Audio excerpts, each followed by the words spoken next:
This is what a next-gen game should be. Visually and gameplay-wise, this game is why we need next-gen. Like, just full-blown next-gen. Forget the past, basically. Or just basically, if you can make the game next-gen, make it fully next-gen. Okay? This game really showed what the PS5 can do. The visuals are breathtaking, that you'll be staring at your screen for longer than you would normally, just staring around the environment and blah blah blah. This game looks good even with the cartoony art style. All the particle effects explode out on the screen also, and mixed with the adaptive triggers and haptic feedback, the game feels beyond good to play. It plays as good as it looks. This game was everything I wanted to, like, I wanted Rift Apart to be. This is everything I asked for. The story is you are having a parade and Clank reveals a Dimensionator, so you can go find more Lombaxes, which is the species Ratchets, but then Dr. Nefarious shows up and uses it, and bam, you get transported to a new dimension and blah blah blah.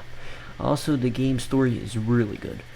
There are many great twists and turns, and you learn more about Ratchet's past and all this stuff. It's really interesting and kept me through till literally the end. The pacing is good and all this stuff. All the characters are good and have their own unique personality and stuff like that. There are new and old characters. You play as Ratchet and Rivet. Rivet and Ratchet play basically the same because they're just dimensional counterparts. You bounce between them every once in a while. Also, there are puzzle sections where you play as Clank that break up some of the shooting action and pace, and it helps with the pacing of Ratchet and Rivet just shooting stuff, blah blah blah.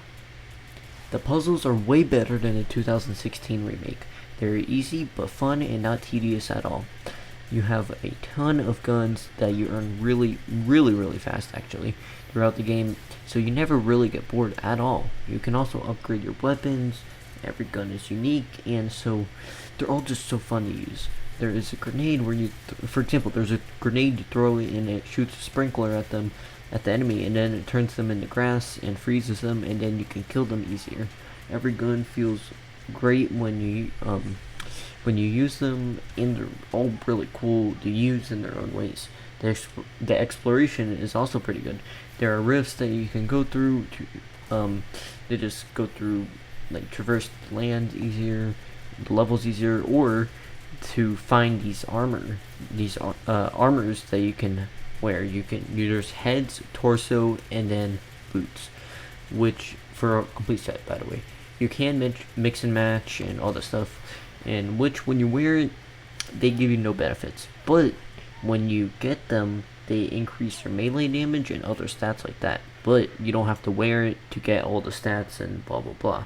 So you can look however you want with the same stats. Also, there are zero bugs, glitches, crashes, or frame drops. I had. I played on performance mode with ray tracing for the majority of the time, and it looks really good and runs really well too. The other modes work well and are great. There is a fidelity mode, native 4K, or I think native 4K, ray tracing, and 30 FPS, or performance mode 4K 60 FPS, or the one I played on, performance mode 60 FPS with ray tracing, but not at 4K. Every planet functions as their own level and are great too, and they're all great and varied and stuff like that. One of my favorites is one where you have to transport between two dimensions to traverse the level. There are zero loading screens at all. Every time you traverse the level, it's just a snap and bam, new level. The game also has new movements like wall running, dashing, hover boots. You can use as a hoverboard, basically.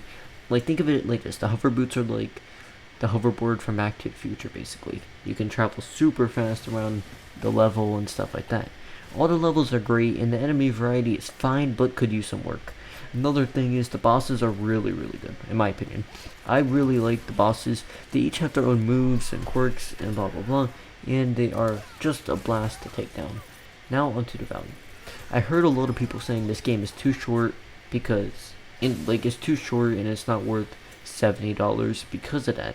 I think it's worth it because the game is quality over quantity. Think of it as like Resident Evil 8 or 7 or whatever. People still bought the hell out of those games, but they're pretty short. You know, you could probably beat them about the same length as Ratchet and Clank Rift Apart. You know, quality versus quantity is always better, and that's what this game does. This game is very consistent and fun, beginning to end, just all the way through. It doesn't drop any quality at all.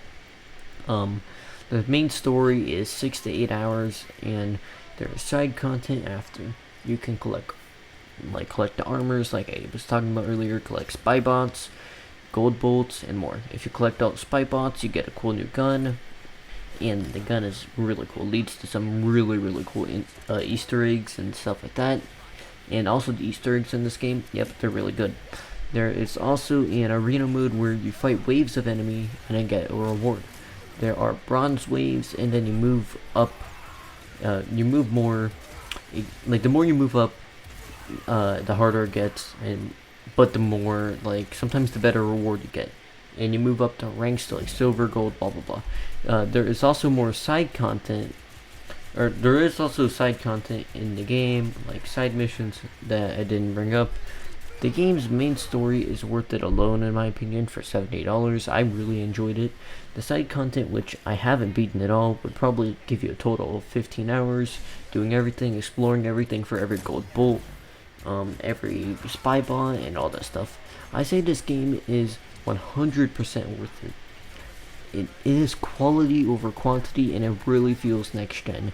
Yes, you can beat it in the weekend, or in a weekend or two, or whatever, but it's just, when you start, you probably won't be able to stop. It's really that good. I give this game a 9.5 out of 10. I really love this game. It's a Ratchet and Clank game that every fan should play and would like.